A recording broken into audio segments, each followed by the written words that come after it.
Kita beralih ke informasi dari Nusa Tenggara Timur, pemirsa. Memasuki hari ke-11 penanganan bencana di Kabupaten Nagekeo, tercatat 9.644 rumah warga mengalami kerusakan.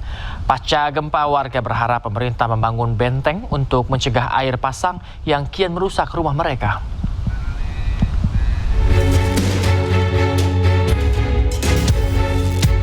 Berdasarkan data BNPB Kabupaten Nagekeo per Minggu 23 Agustus 2026, dari total 9.644 rumah yang rusak, sebanyak 3.218 rumah yang mengalami rusak berat, 1.598 rusak sedang, dan 4.828 lainnya rusak ringan. Besarnya dampak kerusakan tersebut membuat proses penanganan dan pemulihan terus dilakukan, terutama untuk memenuhi kebutuhan dasar masyarakat serta memulihkan fasilitas yang terdampak bencana. Ada dari pemerintah atau gimana caranya dibuat juga benteng macam di Desa Nangdero supaya jaga-jaga untuk kedepannya lagi. Begitu harapan kami di sini, buat benteng di tepi pantai. Hanya kita memang ada masalah di 2 hari pertama, karena setelah gempa itu khusus untuk Nagekeo, kalau kabupaten yang lain sepertinya tidak, yaitu telekomunikasi dan listrik itu lumpuh total. Kerusakan juga terjadi pada sejumlah fasilitas umum dan infrastruktur. Tercatat 54 fasilitas pemerintahan, 125 fasilitas pendidikan, 52 fasilitas kesehatan, 49 rumah ibadah, serta masing-masing 7 fasilitas air bersih dan akses jalan turut terdampak. Selanjutnya, pemerintah bersama pihak terkait masih melakukan pendataan, penanganan dampak bencana, dan pemulihan di sejumlah wilayah terdampak di Kabupaten Nagekeo. Dari Nagekeo, Nusa Tenggara Timur, Joni Nura, iNews melaporkan.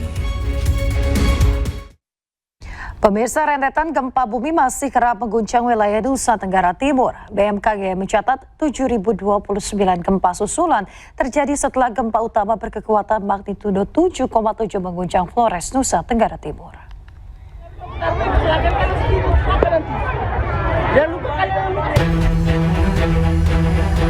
Aktivitas gempa susulan Flores masih dalam pemantauan Badan Meteorologi, Klimatologi, dan Geofisika atau BMKG untuk memastikan perkembangan kondisi kegempaan di wilayah Nusa Tenggara Timur. BMKG mencatat gempa susulan terbesar memiliki kekuatan magnitudo 6,2. Dari ribuan gempa susulan, sebanyak 32 gempa memiliki magnitudo di atas 5 dan tidak berpotensi tsunami. Selain itu, 141 gempa susulan dirasakan masyarakat di sejumlah wilayah terdampak. Total gempa susulan yang terjadi sebanyak 7.029 setelah gempa utama magnitudo 7,7 yang terjadi pada 15 Agustus lalu. Masyarakat diminta tetap waspada, namun tidak panik menghadapi aktivitas gempa yang masih berlangsung. Warga juga diimbau menjauhi bangunan yang mengalami kerusakan akibat guncangan gempa. Tim Liputan iNews melaporkan. Pengungsi di posko lapangan berdikar di Nagekeo sangat membutuhkan alas tidur untuk balita dan juga lansia. Selama ini mereka hanya tidur beralaskan tikar dan terpal yang tipis di tenda pengungsian.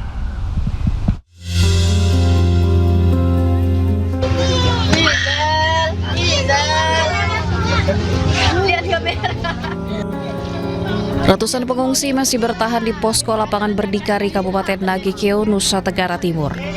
Para pengungsi kini sangat membutuhkan bantuan. Salah satunya yang mendesak adalah alas tidur yang memadai. Kelompok rentan khususnya bayi, balita, dan warga lanjut usia saat ini hanya tidur di atas permukaan dingin beralaskan tikar dan terpal.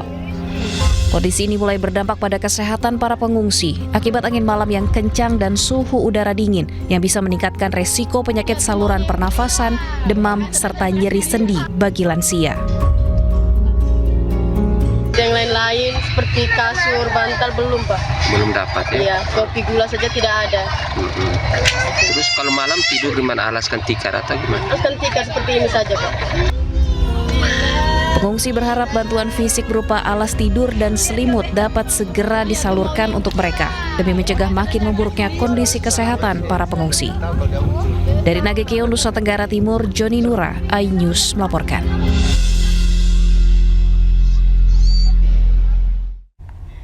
Pemirsa, Basnas RI menyalurkan ratusan paket logistik keluarga bagi penyintas gempa di Kabupaten Manggarai, Nusa Tenggara Timur. Bantuan diprioritaskan untuk memenuhi kebutuhan dasar warga selama masa tanggap darurat.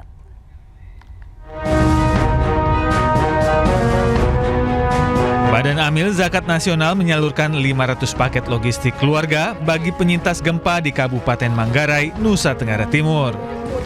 Penyerahan bantuan dilakukan di Posko Goloconggo, Kecamatan Reok, Kabupaten Manggarai, Senin lalu. Paket logistik keluarga berisi kebutuhan pangan seperti beras, minyak, gula, biskuit, dan mie instan. Bantuan diserahkan pimpinan Basnas RI bidang pendistribusian, pendayagunaan, dan pemberdayaan Idi Muzayyad.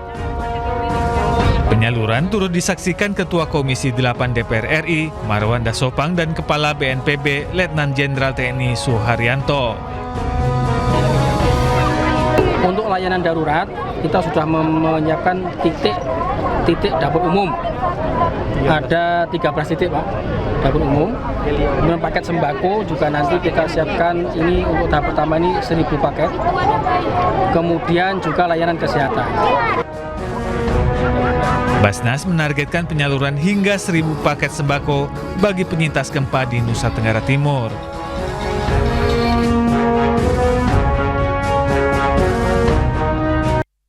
Polisi menggerebek sarang narkoba di pemukiman padat penduduk di kawasan Mangkubumi, Medan. Dalam penggerebekan, polisi sempat terlibat pergumulan dengan seorang pengedar hingga lompat ke sungai.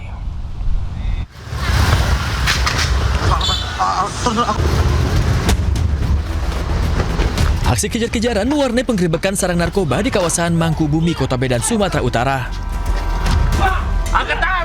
Bahkan sejumlah pria yang diduga sebagai pelaku narkoba nekat melompat ke sungai untuk menghindari kejaran petugas.